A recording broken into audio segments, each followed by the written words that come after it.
بسم الله الرحمن الرحيم.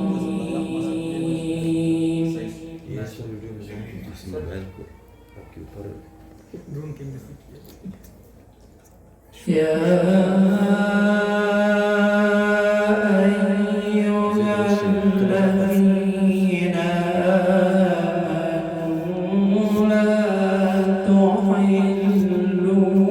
شعائر الله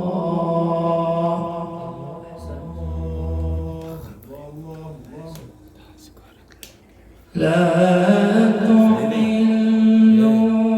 شعائر الله ولا الشهر الحرام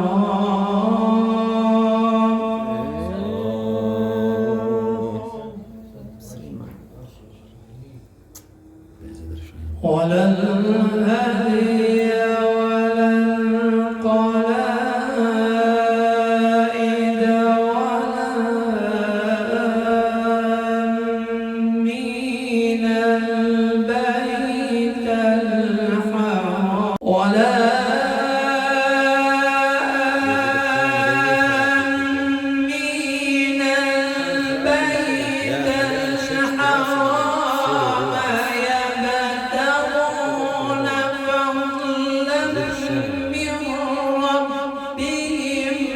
ورضوانا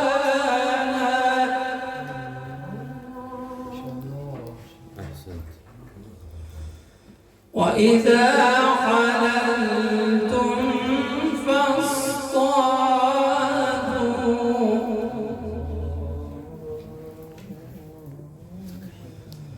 ولا يجرمنكم شنآن قوم أن صدوكم عن المسجد الحرام أن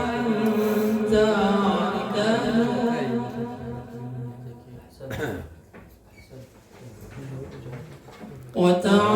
وتعاونوا على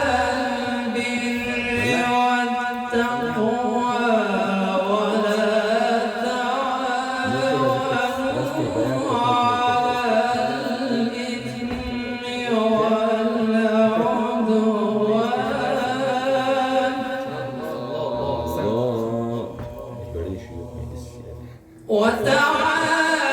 وتعاونوا على البر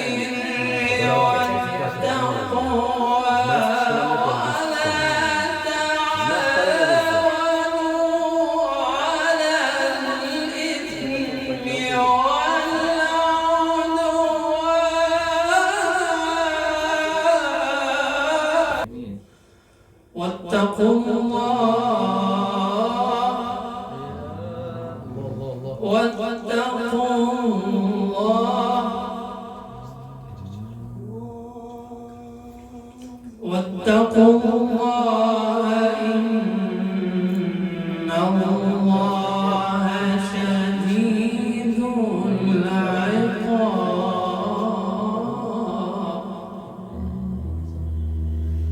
إن الله شديد العقاب صدق الله